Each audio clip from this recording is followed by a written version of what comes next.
At 3:42 p.m. local time in the southern Caribbean, the sea appeared almost unnaturally calm. Moving through that calm was USS George Washington, a United States Navy nuclear-powered aircraft carrier traveling lawfully through international waters. There were no major drills in progress, no air-wing activity filling the sky, and no sign that this transit was anything other than routine. From the outside, it looked like a standard deployment movement, the kind meant to maintain presence, visibility, and readiness in a strategically important region. Everything about the scene suggested normalcy. But below the flight deck, inside the Combat Information Center, that impression began to change. A radar operator leaned closer to his display and reported fresh surface contacts.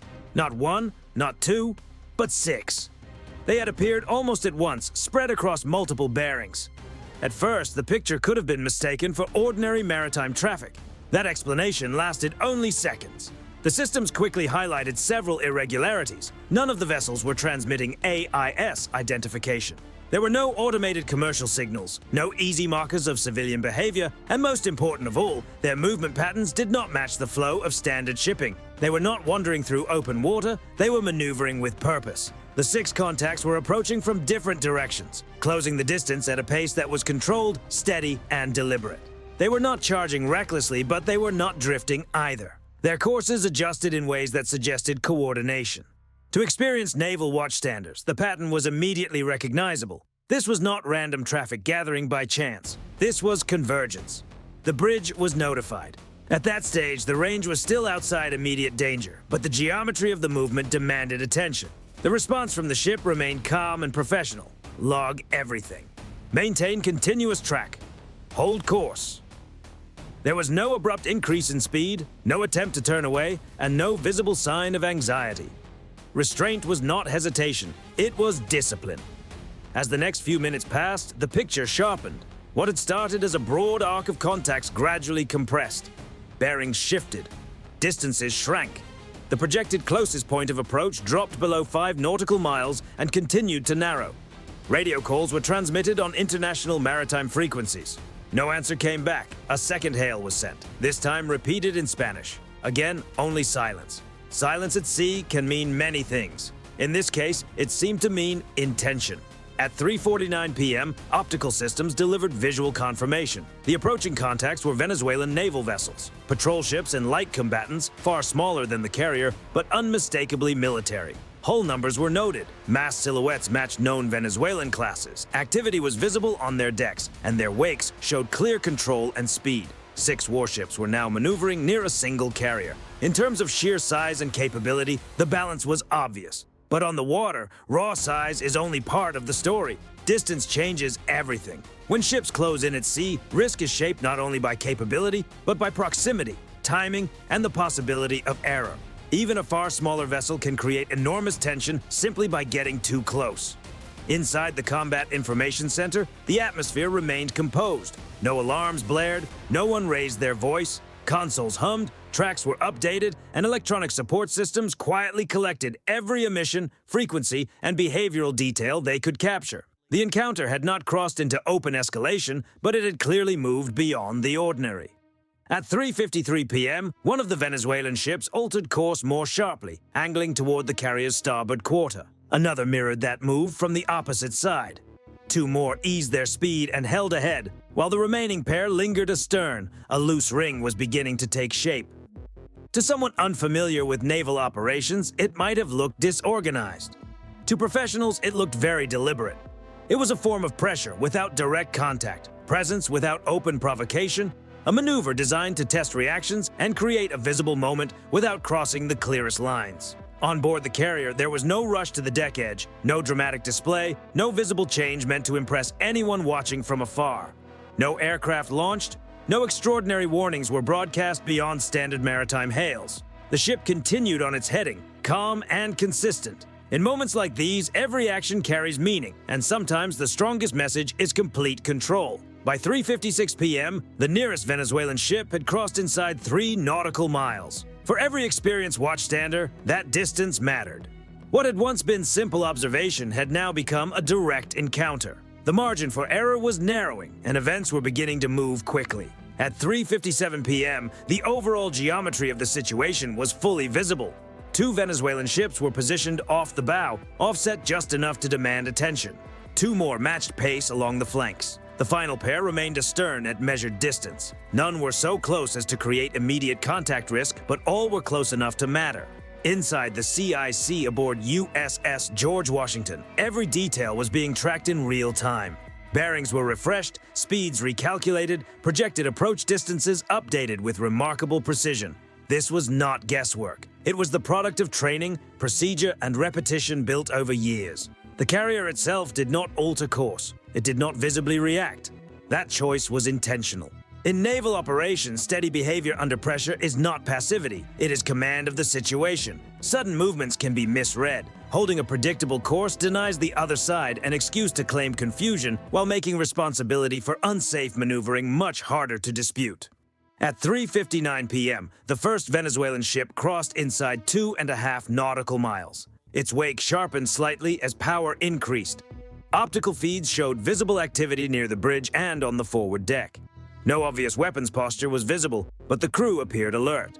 Another radio call was made. This is a United States Navy warship operating in international waters. You are approaching at an unsafe distance. State your intentions. Once again, there was no reply. Electronic support systems picked up intermittent radar sweeps from the Venezuelan vessels. These were not the kind associated with an immediate engagement posture, but they were active enough to show deliberate sensing. It was the type of behavior used to build awareness and to watch for reactions. Every signal was recorded. This was the gray zone, the uncomfortable space between routine peacetime maneuvering and something more serious. Pressure was being applied without any dramatic act. No one had crossed the clearest legal boundaries, but the message was obvious. Proximity itself had become the instrument. On the bridge of the carrier, the captain observed without visible urgency. That did not mean nothing was happening. In fact, a great deal was happening, just not in ways likely to stand out on camera. Escort ships subtly refined their positions, maintaining protective arcs without advertising what they were doing. Aviation crews moved into readiness, not scrambling, but prepared. Defensive systems stayed quiet, listening instead of broadcasting. At 4:03 p.m., the Venezuelan formation tightened further. One ship ahead reduced speed, forcing the escorts to account for less sea room. Another moved laterally across the carrier's projected track, still outside direct collision danger, but close enough to compress reaction time. The rest maintained their positions, preserving the appearance of a moving ring around the larger ship. This was too coordinated to dismiss as chance. It required communication, timing, and clear purpose. Still, no response came over the radio.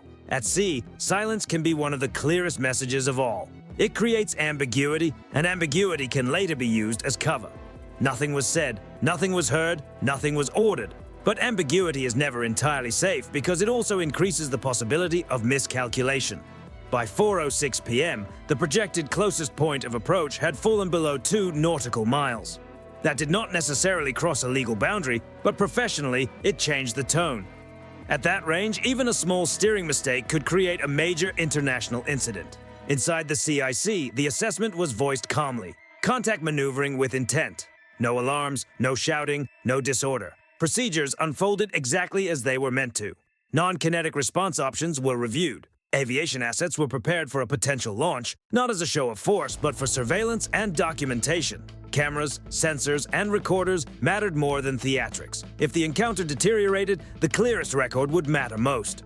From the Venezuelan ships, the crews could now fully appreciate the scale of what they were circling. The carrier's island rose above the waterline like a moving structure rather than a ship.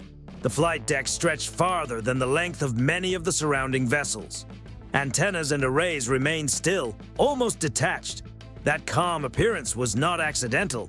It was part of the message. At 4:09 p.m., there was the slightest pause in the rhythm of the Venezuelan formation. One vessel reduced speed by a fraction. Another made a small course correction. These were subtle changes, but to trained observers, they were noticeable. The formation was still pressing, still testing, but there were hints of caution within it. They were probing to see how far they could go. The carrier did not react outwardly. Because for a Navy operating at that level, escalation is not meant to be driven by emotion or pride. It is driven by necessity.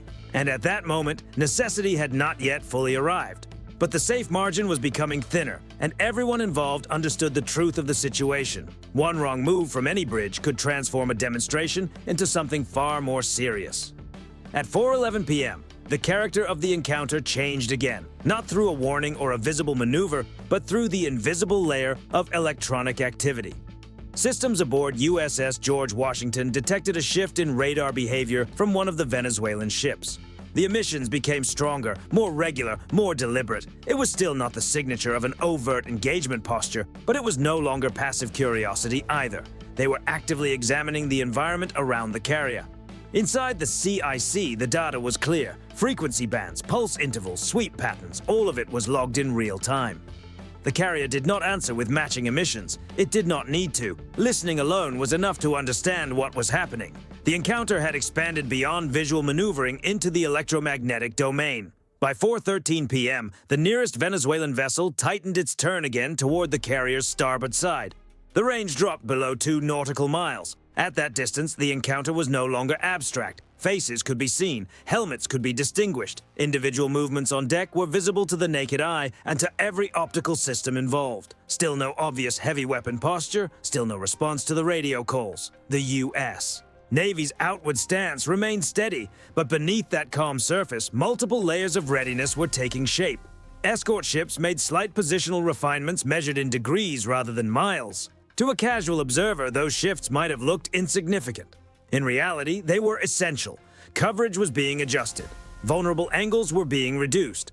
Every movement was chosen to shield the carrier while avoiding any step that could be framed as unnecessary escalation. Above deck, aviation crews received quiet updates. No dramatic scramble order was issued. A helicopter remained staged, rotors still, crew ready. If launched, its mission would be observation, documentation, and awareness. In moments like this, seeing clearly can matter more than acting loudly. At 4:15 p.m., one of the Venezuelan ships drifted slightly out of alignment before correcting back into position. Another slowed, forcing a partner ship to compensate. Small moments like these told their own story. Sustaining pressure at sea is difficult. It demands precision, timing, and confidence. The tighter the space becomes, the harder it is to conceal uncertainty.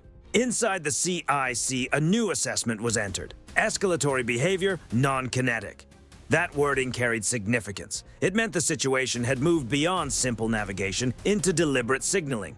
It did not authorize aggressive action, but it did narrow the room for interpretation. Another professional radio hail went out. "Your maneuvers are unsafe. Alter course immediately." It was concise, formal, and recorded. No reply followed. By 4:18 p.m., the Venezuelan ships had nearly completed a full loose encirclement.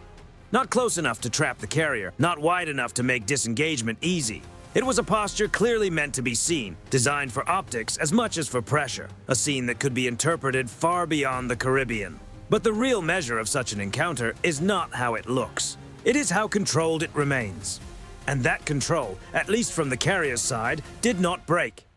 The ship held its speed, it held its course, it held its discipline, no sudden turn, no visible show, no exaggerated response.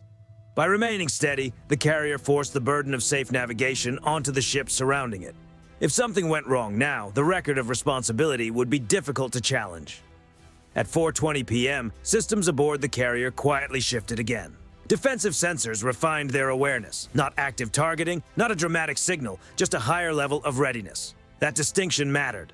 Readiness shortens timelines, and when timelines shrink, even minor mistakes become far more dangerous. What had begun less than 40 minutes earlier as a seemingly ordinary transit through calm international waters had turned into a careful test of nerves, discipline, and professional seamanship.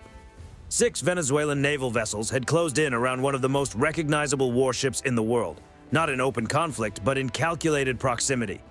The carrier, in turn, answered not with spectacle, but with control, restraint, and exact record-keeping. Out on the surface, the sea still looked calm, but everyone involved understood that calm can be deceptive. Sometimes the most intense moments unfold without a single loud signal, without a visible rush, and without a single direct reply over the radio. Sometimes the real tension lives in distance, timing, and the knowledge that the next move, however small, could change everything. The Venezuelan commanders understood that pressure of their own making. Even if they could not see every layer of the response around them, they could feel the space closing in politically and physically. The longer their ships remained at close range, the less freedom they had left. One vessel eased back by the slightest margin. Another shifted outward by only a few degrees. It was not a withdrawal, but it was no longer a firm commitment either. The encounter had reached a delicate edge. No one had opened fire, no one had raised their voice, and yet the situation had entered that dangerous stage where systems, distance, and timing mattered more than declared intentions. Systems do not argue. They react. By 4:22 p.m., the standoff was balanced on a very narrow line, somewhere between presence and provocation, between calculated pressure and the possibility of a serious mistake. The question was no longer whether the moment had the potential to intensify. That had already been answered. The real question was whether either side would allow it to go further. And even as that question hung in the air, the next phase of the encounter was already beginning to take shape. At 4:23 p.m., the situation reached a clear turning point. It did not happen because of a collision alert, a visible weapon posture, or a dramatic order broadcast over the sea. It happened because the air above the water changed. A U.S. Navy helicopter rose smoothly from the deck of USS George Washington, its rotors cutting steady circles through the warm Caribbean air. There was nothing theatrical about the launch. No sudden climb, no aggressive movement, no attempt to turn the moment into spectacle. The aircraft lifted in a measured, controlled way and moved toward the outer edge of the Venezuelan formation. That launch was not about intimidation, it was about clarity. From the cockpit, the helicopter crew could see the entire surface picture with a level of detail no bridge team could ignore. High-resolution optics locked onto hull numbers, deck movement, and posture on the bridges of the surrounding ships. Infrared systems picked up heat patterns, engine strain, and exhaust signatures. Every second was documented, every angle carried a timestamp, every movement became part of a record. The aircraft remained at a safe and professional distance, always visible, always controlled, never careless. That detail mattered. Maritime confrontations often become more dangerous when uncertainty fills the gaps between what each side sees and what each side thinks the other intends. The helicopter reduced that uncertainty. It made observation obvious and impossible to dismiss. By 4:25 p.m., one of the Venezuelan vessels altered course slightly outward, breaking the balance of the loose ring that had taken shape around the carrier. The shift was subtle, but there was no mistaking its meaning. Moments later, another ship reduced speed, and its wake softened as power eased back. The encirclement was beginning to loosen. No one needed to shout commands across the water. No extraordinary warnings were issued beyond the standard procedures already in place. The U.S. Navy did not need to push harder. In that moment, pressure was no longer flowing in only one direction. The helicopter maintained its orbit overhead, sensors focused, communications restrained. Its presence carried a quiet but unmistakable message. Everything here is being observed, documented, and preserved. Not for drama, but for accountability. On the Venezuelan bridges, the calculation was changing quickly. Staying close no longer offered the same advantage it had only minutes earlier. The closer they remained, the greater the risk became, and the less room they had to explain away their actions later. Every additional minute at tight range increased the chance of an error. Every recorded maneuver narrowed the shelter of ambiguity. And all the while, the carrier and its escorts remained composed, not aggressive, but unmistakably prepared. At 4:28 p.m., another Venezuelan ship drifted outward by several more degrees. The formation no longer looked like a ring. It now resembled a broad arc, still present, still watching, but no longer closing in with the same effect. The difference was important. 6 ships might create the appearance of surrounding a carrier, but they could not surround its awareness. The carrier strike group controlled the information picture. Radar, optics, electronic collection, and the legal record all remained firmly in its hands. Venezuela could apply pressure through proximity, but it could not dominate an environment where every move was being seen, measured, and stored. By 4:30 p.m., the helicopter completed a slow pass along the outside of the Venezuelan arc and then widened its orbit. The movement was deliberate and restrained. There was no hovering low over decks, no attempt to dramatize the moment, no unnecessary show. Distance and documentation remained the priority. On the water below, the Venezuelan vessels continued adjusting in small ways. Minor course changes, slight reductions in speed, gradually increasing spacing. No single move declared the end of the encounter, but taken together, they told a clear story. The pressure had reached its high point and was now receding. Inside the carrier's Combat Information Center, the assessment was updated in calm, precise language. Pressure reduced, formation degrading. That was not a declaration of triumph. It was something more useful than that. It was confirmation of stability. USS George Washington did exactly what it had done throughout the encounter. It maintained course, it maintained speed, it maintained discipline. There was no attempt to press the moment for effect, no need to pursue, no reason to turn controlled stability into a fresh confrontation. In these tense maritime situations, restraint is not only a sign of confidence, it is often what preserves the advantage. At 4:33 p.m., the helicopter turned back toward the carrier. Its task was complete. It had provided visual confirmation, removed uncertainty, and added consequence to every movement in the area without provoking a reckless response. Behind it, the Venezuelan ships continued to move outward, their arc stretching wider until normal operating distance began to return. The ring was gone. No weapons had been raised, no shouted orders had echoed over the sea, no shots had broken the silence. And still, the result was unmistakable. The encounter had tested proximity, intent, patience, and resolve. When that pressure reached its practical limit, only one side still held complete command of the situation. By the time the helicopter settled back onto the flight deck, the carrier strike group was already moving back toward routine posture. That was always the objective. Not confrontation for its own sake, but control. And by that point, control had been maintained from start to finish. By 4:36 p.m., the Caribbean had started to recover its earlier stillness. The Venezuelan vessels were no longer maneuvering as a coordinated cluster. The gaps between them widened, their bearings stabilized. What remained was presence without pressure, 6 ships now operating independently and no longer attempting to shape the carrier's path. From the bridge of USS George Washington, the picture looked almost ordinary again. Engines steady, heading unchanged, transit uninterrupted. But what had happened would not simply disappear with the fading wake. Below deck, the most important work was still underway. Inside the Combat Information Center, the encounter was being closed out with the same care that had defined the response from the beginning. Radar tracks were finalized, timestamps were verified, optical footage was cross-referenced with electronic data. Each radio hail, each course change, each emission, and each moment of close maneuvering was integrated into one coherent record. That process was not busy work. In modern naval operations, documentation has real weight. It shapes accountability, it reduces uncertainty. And if questions are raised later by governments, allies, or international institutions, a detailed record matters more than dramatic retellings ever could. The Venezuelan ships had not fired, neither had the United States. But actions had been measured, and the outcome had been preserved in exact detail. From a tactical perspective, the result was clear. The carrier strike group retained freedom of movement throughout.